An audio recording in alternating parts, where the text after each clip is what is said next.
brought to you by ITEL and Sensodyne K.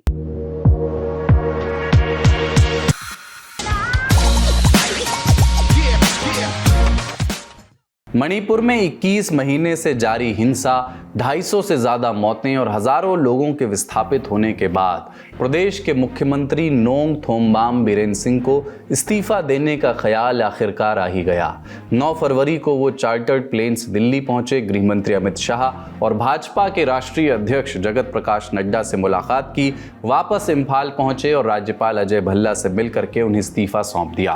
राज्यपाल ने इस्तीफा तो स्वीकार लिया, लेकिन अगले स्थायी इंतजाम तक बीरेन सिंह से पद पर बने रहने का आग्रह किया। यानी बीरेन सिंह अब मणिपुर के कार्यकारी मुख्यमंत्री के तौर पर जाने जाएंगे। ये कैसे हुआ, ये जानने के लिए आपको एक कहानी सुनाएंगे, लेकिन ये वीडियो आप पहले देखिए।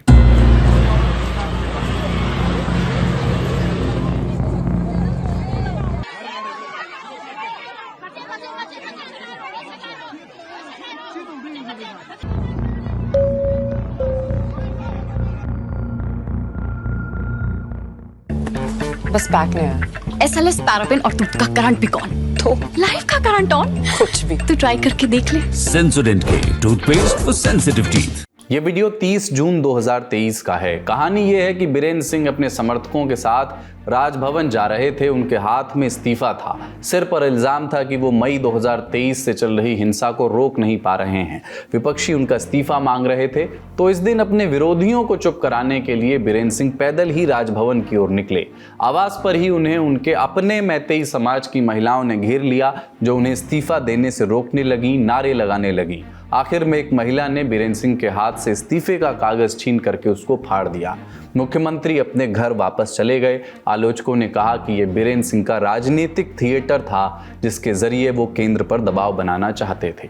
आप जानते ही हैं कि मणिपुर में कुकी और मैतेई समुदायों के बीच मई 2023 से हिंसा जारी है। 21 महीने हो गए हैं। सवाल वाजिब है कि एन बीरेन सिंह ने इस्तीफा इतनी देर से क्यों दिया? अचानक उनका मन कैसे बदल गया? ये जाने उसके पहले मणिपुर विधानसभा का नंबर गेम समझ लेते हैं, जिससे ये कहानी साफ हो जाएगी। मणिपुर में विधानसभा सदस्यों की कुल संख्या 60 है। भाजपा के 37 विधायक हैं, जदयू के 1, नागा पीपल्स फ्रंट के 5 हैं, जबकि विपक्ष में नेशनल पीपल्स पार्टी के 7 विधायक हैं, कांग्रेस के 5 हैं, कुकी पीपल्स अलायंस के 2 हैं और 3 निर्दलीय विधायक हैं। आपने संख्या जान ली, अब कहानी समझिए।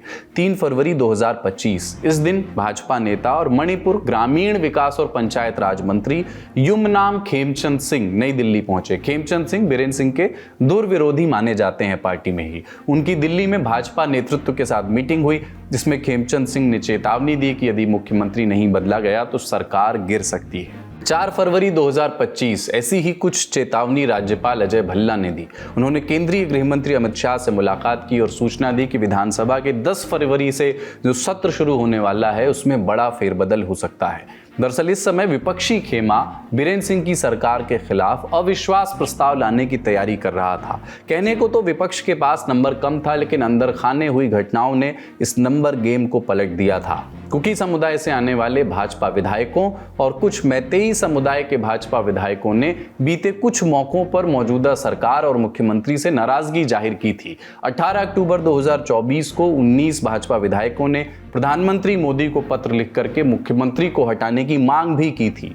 ऐसे में यदि विपक्षी खेमा अविश्वास प्रस्ताव लाता तो बीरेन सिंह की कुर्सी जा सकती थी। सीएम बीरेन सिंह खतरे को भांप भी गए थे।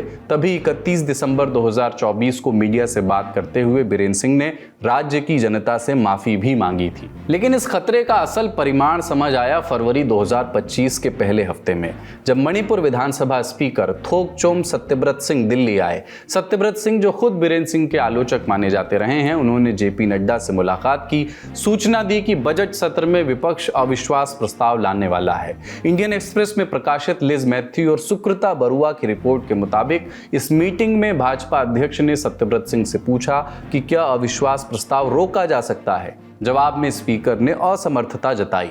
बीरेन सिंह इन खतरों को भांप गए थे, इसलिए 5 फरवरी को अपने कुछ मंत्रियों के साथ वे भागे भागे दिल्ली पहुंचे।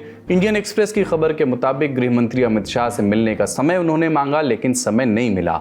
इसलिए बीरेन सिंह अपने मंत्रियों के साथ प्रयागराज में महाकुंभ स्नान करके वापस चले गए। फिर 7 फरवरी की तारीख आई जब मणिपुर कांग्रेस ने तमाम कयासबाजियों पर विराम लगा दिया और कहा, स्पष्ट कर दिया कि वो 10 फरवरी को विधानसभा में अविश्वास प्रस्ताव पेश करने वाले हैं।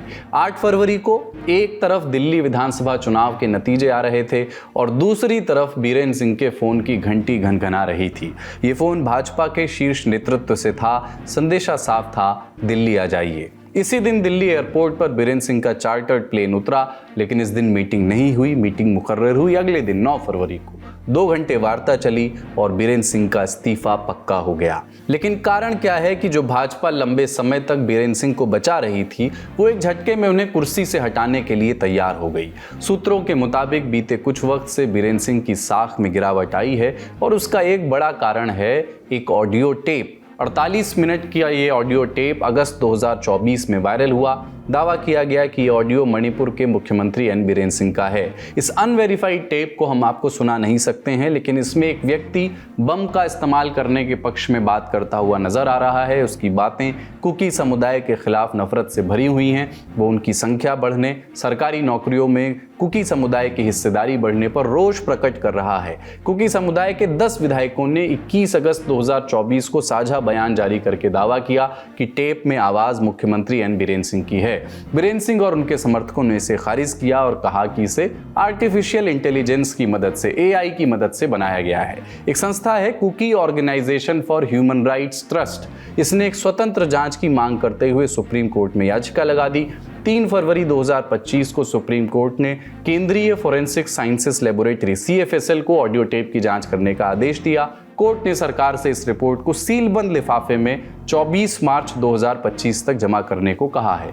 याचिकाकर्ताओं ने ट्रूथ लैब्स फॉरेंसिक सर्विसेज नाम की एक गैर सरकारी संस्था की रिपोर्ट का जिक्र किया है। इस संस्था ने एन बीरेन सिंह के सार्वजनिक भाषणों के नमूनों की तुलना से ये 93% संभावना पाई है कि लीक हुए टेप में उन्हीं की आवाज थी।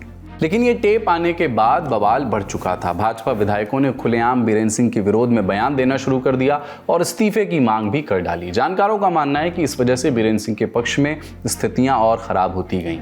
हमने इस मामले पर नजर बनाए पत्रकारों से बात की, सुनिए उन्होंने क्या बताया। ऐसे भी बोल रहे थे बीजेपी नेताएं। एक रीजन था कि हमें पता है वो कि सारे एमएलएस की एक नंबर ऑफ एमएलएस ने बोला था कि बीरेन सिंह को हटाना ही एक ही रास्ता है मणिपुर में, और नहीं तो उन लोग नो कॉन्फिडेंस मोशन जब असेंबली मीट करेंगे तब वो नो कॉन्फिडेंस मोशन जो ओपोजिशन कांग्रेस लाएंगे उसको सपोर्ट करेंगे।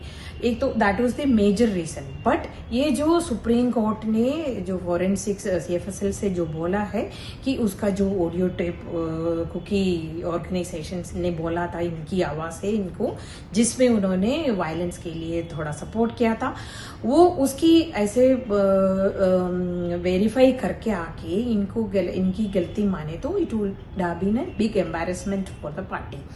ये BJP being a party centre पे अभी चुनाव भी जीत रहे हैं कि इसको इनके लिए एम्बैरेसमेंट होता। उनकी एक CM ने वायलेंस के लिए जो सपोर्ट दिया वो भी अवॉइड करना था वो लेकिन that was not the factor, it was one of the reasons for the BJP to go for Biren Singh resignation.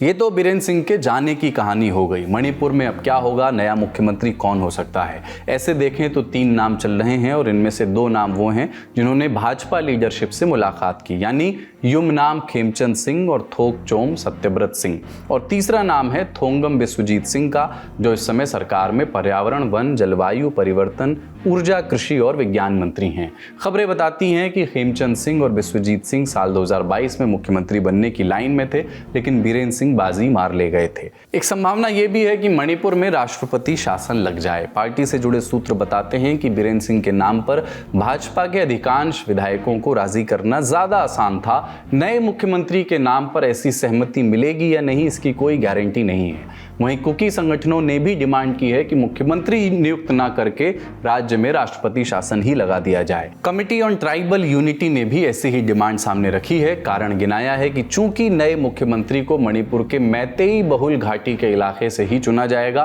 तो उनका रुख बीरेन्द्र सिंह से अलग नहीं होगा।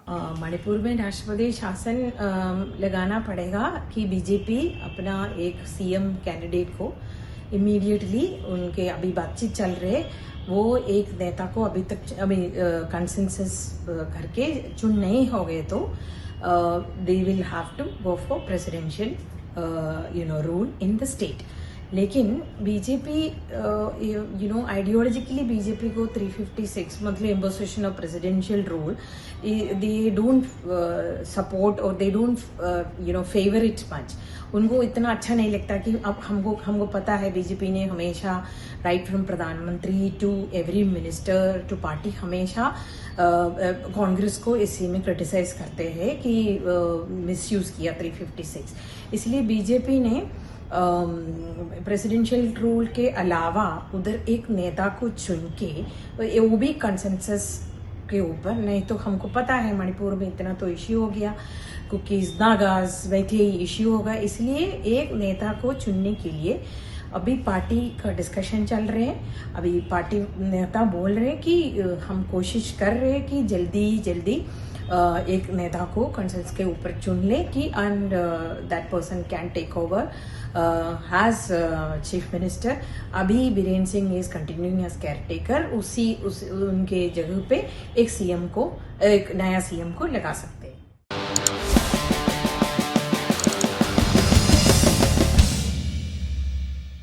चांस, इतना कुछ घट रहा है दुनिया में, आप जहां खड़े हो वहां क्यों खड़े हो?